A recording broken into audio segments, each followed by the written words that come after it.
morning, guys. It's ADO. What's up, you guys? It's Godox from One What You Could Grab Anything for touching anything. So, well, right now, you guys, I'm just heading to work. So, I'll talk to you guys when I'm done work.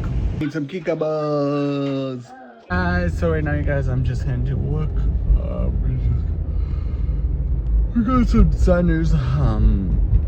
Pretty soon, one of our mechanics is gone, which sucks.